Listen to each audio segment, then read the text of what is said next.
What up, guys? I'm alive. I'm back. I know it's been a while. It's been, I think, at least a week since I uploaded a video. And that's just not me. I haven't done that in a while. But anyways, I've been busy with projects, other big projects that I have in the pipeline. And I'm very excited to let you guys know what it is, but I will when I can, I promise. Macros have been non-existent. The past 2 weeks, I actually went on a diet break. I needed it mentally, I needed it physically, and there's just a bunch of things going on at home where I wanted to enjoy myself with my friends and family. So, past 2 weeks, I put on like 5 pounds. I actually got back on my macros on Monday, and I am 5 pounds, down 5 pounds. So that's back on track. Training-wise, I have been training, but it just hasn't been the best because my focus has not been there. It's elsewhere with, like I said, these projects. But we are back with another video. I got Cameron here today. We're gonna do a video on common mistakes made on leg day. So let's go. 3, 2, 1.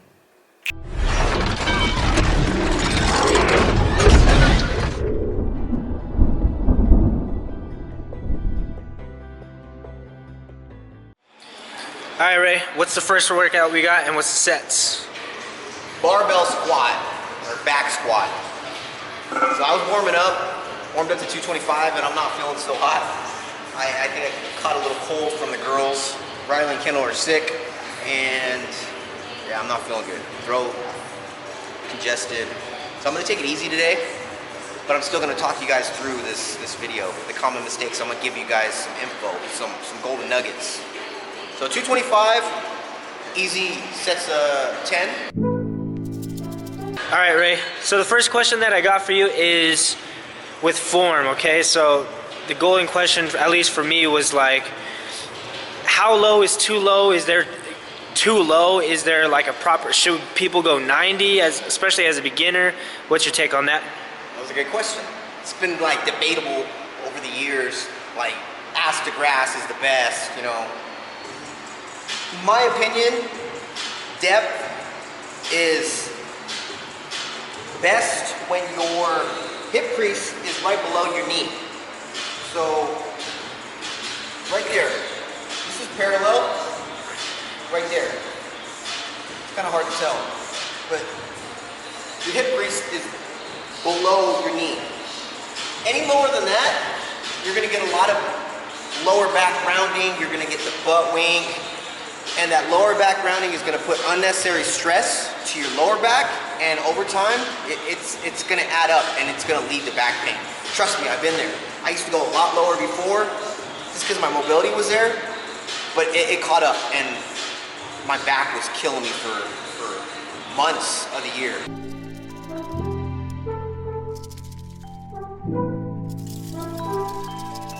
As a beginner, I really didn't know exactly what the standard squat worked out. Can you just explain real quick the muscle group that, or every muscle that the squat works out?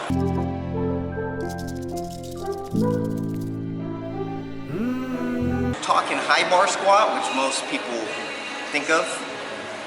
Your quads, glutes, a little bit of hammies, and a little bit of your core.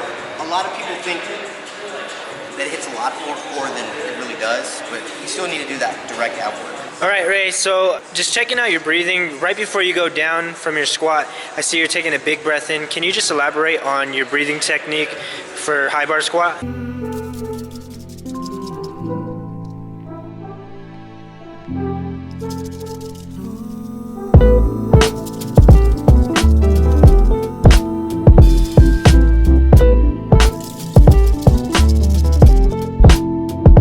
Don't know, Google Valsalva maneuver.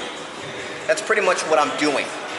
The Valsalva is pretty much taking a deep breath, inhaling, and filling up your abdomen, your core area, and creating this tightness. So what I'm doing is at the top of the rep, inhaling, taking a big breath, right before I descend, go down. Bracing, getting nice and tight, and then going down, and then all.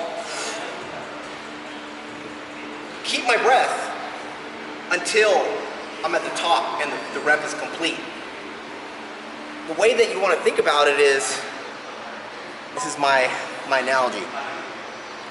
If your car died and you had to push it up a hill, super steep hill, right? And I'm in the car and I'm like, you ready? And I pull the e-brake and it's in neutral so you can push, right? How are you gonna breathe? Are you gonna breathe like this? Or are you gonna breathe, or are you gonna go like this, 1, 2, right? You're gonna hold your breath. You're gonna brace yourself so you have maximum force and you keep tightness.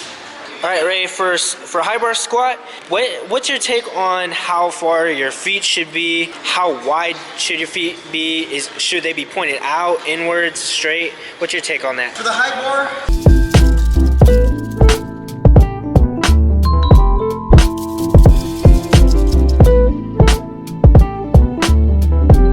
it's very common for your feet to be closer, right? And how I like to teach the positioning of your toe angle is squat down, just open your hips, and see how your knees track, right? If they track like this, you're gonna have to open up more, right? If they track like this, it's spot on. So you wanna match where your knees are angled out for your toes. The closer your stance,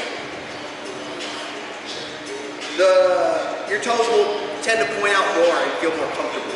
But it's seriously all based on you, your setup. You gotta just mess with it. That's my recommendation, is just try it out. But keep that rule of thumb in mind.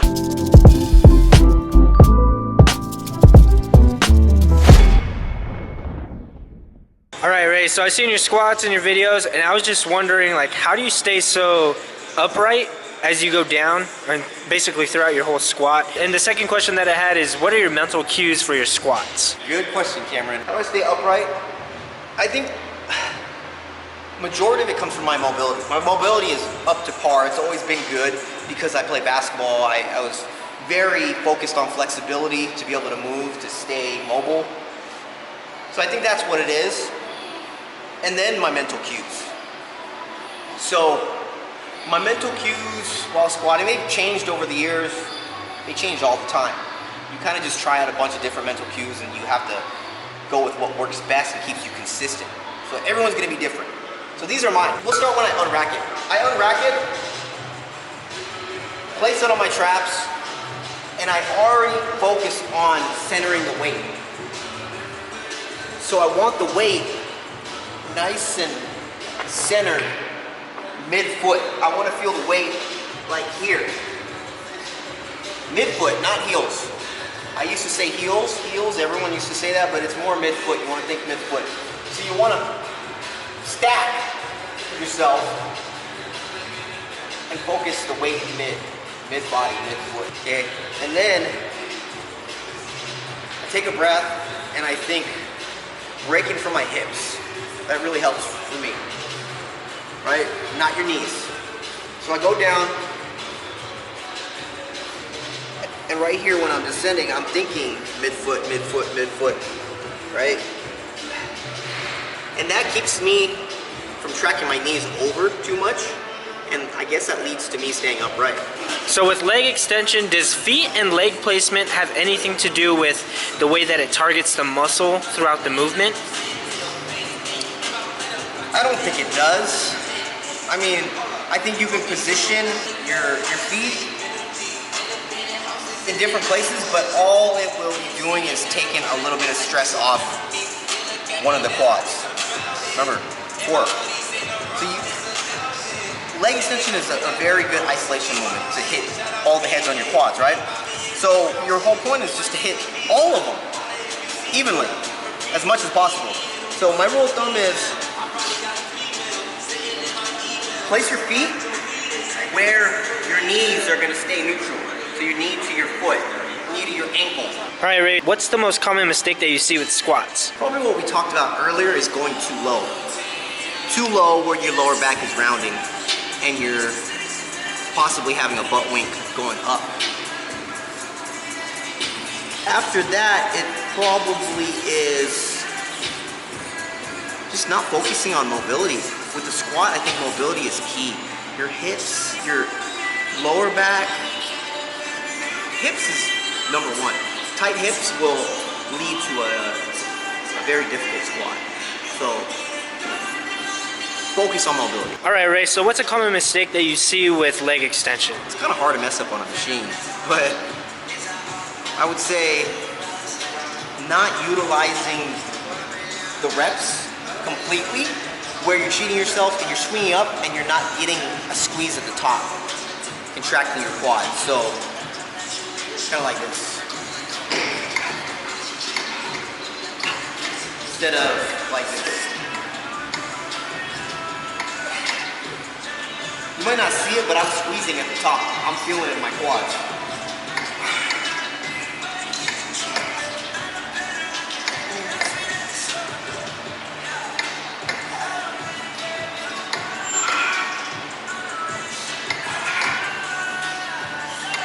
All right, Ray, so what's a common mistake that you see with calf raises? I think the number one is bouncing, using momentum to move the weight. And then the second, which I really think most people need to focus on a lot more, is the stretch at the bottom. That stretch.